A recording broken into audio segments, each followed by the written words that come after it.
dates were wrong because the kid came out not one wrinkle, and we were like, and then we looked at the placenta, and when we looked at the placenta, we saw calcifications. And the placenta, when it gets old, it starts calcifying. This little white spots on it, and I had never seen it, so I thought it was awesome because the midwife was like, I think this kid was overdue, and I think her dates were wrong. And she goes, look at this, and she took the skin off the placenta. She goes, look at all those spots. And I said, what are those spots? And she was like, calcifications. It was already calcifying. So when it calcifies, that's what they do inside. It hardens and it shrinks, and it doesn't work. So it stops feeding the baby, stops doing all the functions it's supposed to. So that's why a lot of babies who are overdue, we need to take them out. We induce moms. All right, so babies, we're going to talk a little bit about the childbirth. As soon as the baby's born, we normally have a warmer ready. And in the beginning of the process, we start right away. The baby comes out. We do an Apgar score. So we check for heart rate, breathing rate, muscle tone, reflex responses, skin color. All this is done within 1 to 5 minutes of birth. So the moment the baby comes out, as the baby's being pulled out, somebody's doing this already. And we need to make sure if any of these things is off, the baby goes immediately to intensive care. Everything has to function within those 5 minutes. So the lungs are starting to taking over for the placenta. So the lungs is the first thing that is going to work. So the color is very important because they were not breathing inside. The placenta was doing all that for them. So right away, that's why they have all that mucus that was covering all this, so they wouldn't choke to death when they were inside. Everything from the nose all the way down has a mucus. In the bottom, it has that black tart that when the baby has the first poop, the first stool of the baby is always black and it's sticky, tarty. It looks like the tart in the streets. And that is what blocks the intestines. So when the baby comes out, all those plugs fall out automatically.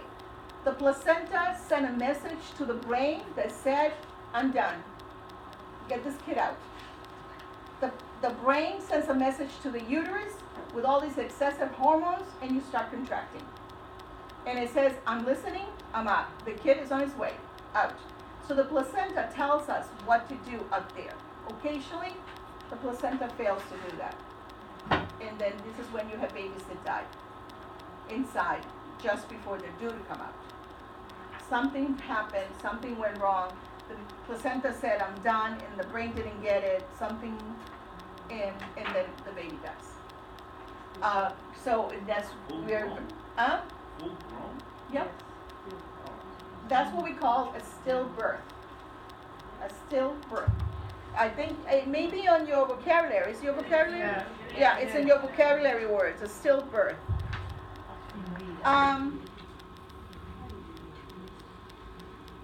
So usually when you like when you were talking about the water, when the not every woman water breaks before having the baby. Some women the water breaks when the baby's coming out. Some bags are a little tougher than others, and sometimes they break the bag for her to help her come. The water helps the baby and helps. When you are having a contraction, you're actually doing this to the baby.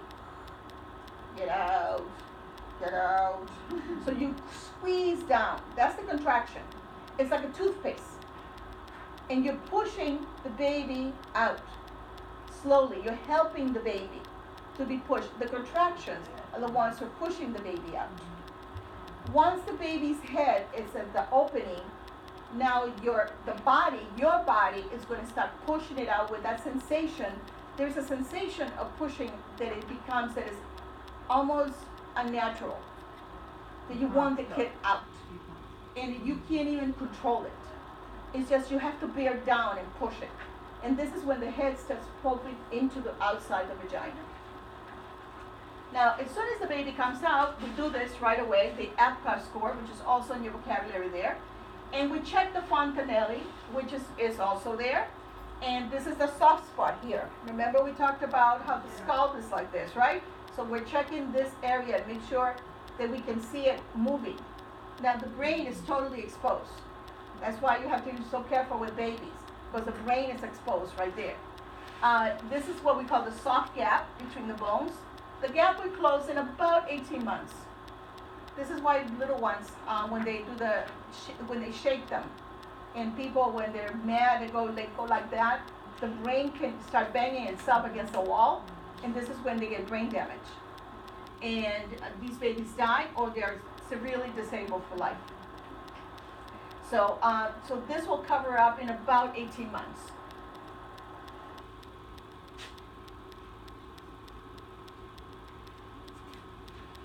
Now, we also, let's talk about a little bit about breech birth. So a lot of times with breech birth, so it means the baby, instead of with the head being down, they have the butt down. So the legs are coming first, or the butt, depends. So with these babies, usually what we do is we wait till the last possible moment we also do inversions. And an inversion is that we wait till the baby's almost due. And if the baby's still sitting, our chances are like this small that the baby's gonna stay there. Then it's not gonna turn. Because it didn't get the message that it had to go the other way. So we do an inversion where we literally lie the mother down, we grab the baby's head through the belly and the butt. And it hurts like hell. And it forces, and we start pushing the baby down. Sometimes we spend an hour and a half doing this. Finally, the head is there. We're like, okay, stay there, and we hold it. We let go. Yep. We usually give up after that. It's very painful for the mom, very uncomfortable, because we're literally going through her muscles and pushing into her muscles and feeling the baby's head and turning it. So that's an inversion. So that means that you'll end up with a cesarean section, because we cannot take the baby out that way. It's too dangerous. Facing up is very difficult because unless we can try to push the face down, but most of the time it's too dangerous, because if they're up like this, they're not pushing with this. They have to push with this. When we're pushing them down, we're pushing them with this, which is the hardest part of their body. If they're like this, so every time you push, they're going. No, my son Nothing's was that. happening. He came out, he was he looked like a pizza. He was Yes. so ugly. Completely black and blue. Oh. Because every time he was hitting my coccyx, Yeah, your bones. the Yeah. biggest pain ever. Yes. But anyway, he was black and blue for Yeah. weeks. Very. Yeah. He looked Very- like a pizza. Yeah. Pizza. So the only procedure if the face is up is for the doctor to do it manually, Yes. turn the face. Most of the time we can't handle it. It's very. Yeah. Oh, they did it with me, and I was afraid he was gonna break my neck. Yeah. That was my fear. Like, Yeah. what if when he twists it, something goes wrong and Yeah. No. They're so soft. Yes, they usually they usually try to look through an ultrasound to see where the cord is, or they can feel it. At that stage of the game, they're actually putting their hands in there, so they actually can turn and they can feel if there's anything around them. But if they can't, a lot of times they use the ultrasound machine so they can see, guide them a little bit to make sure nothing is on the way. All right, so there's a lot of young women here who will never have a child now. And, now, let's say that the baby is coming out. The baby's large, okay? There's no room. We need more room. So we do an episiotomy. An episiotomy is the opening between your vagina and your rectum. Oh, yeah. Wow. Why not just cut the middle of the stomach? No.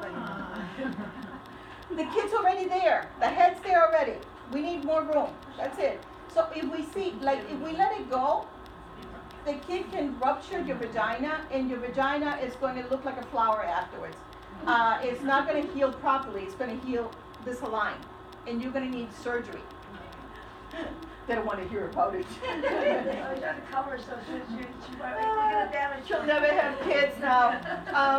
So the episiotomy, if we need the room, we see the baby's too large, coming too fast or too large, then what we do is that little opening in between there, we cut, it's like this much, we go one cyst, and that opens up like 2 inches right there.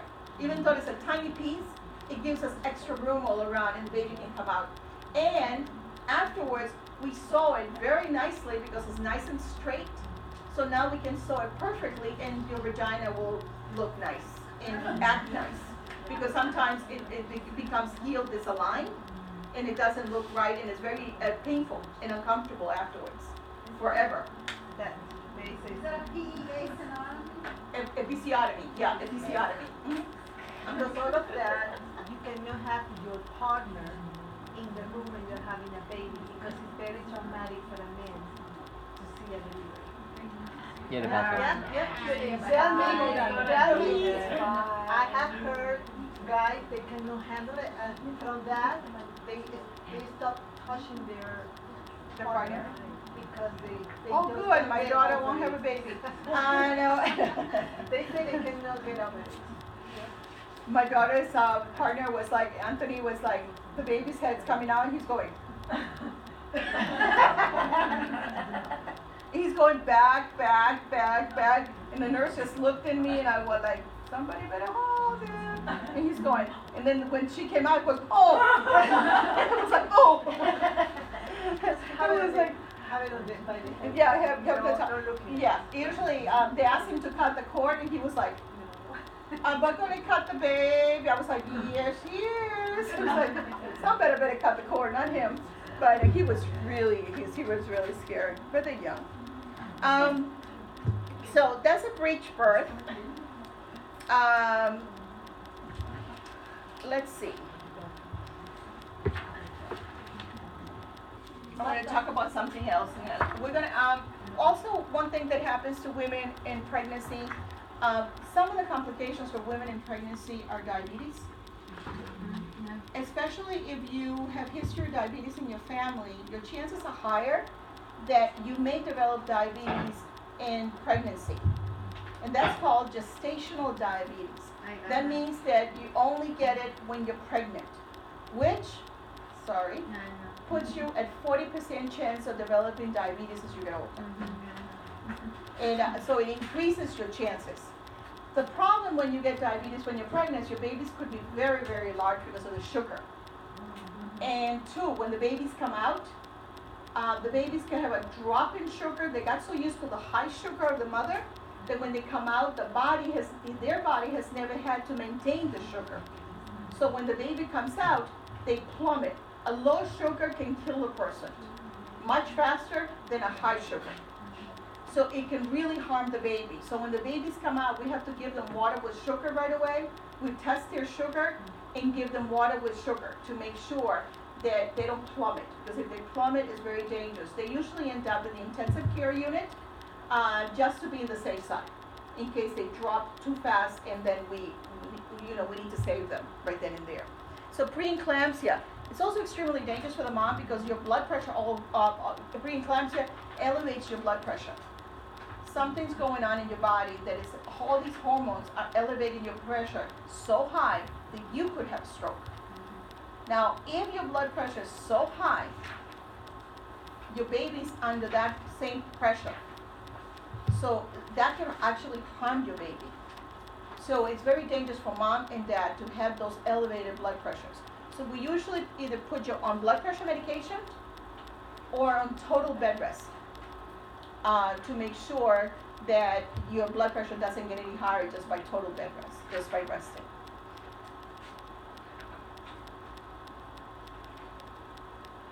And if you look in page 144, it also tells you there's something called eclampsia, which is the pre-eclampsia is before all these bad things happen. That your blood pressure starts going up, that you start swelling, all these things. It happens more on first and second pregnancies than any other pregnancies. But I know one patient that actually has had pre-eclampsia 3 pregnancies in a row. The poor woman, He has his bed rest, right? yeah, bed rest and sometimes high blood pressure medication, depending how high the blood pressure is. What thing?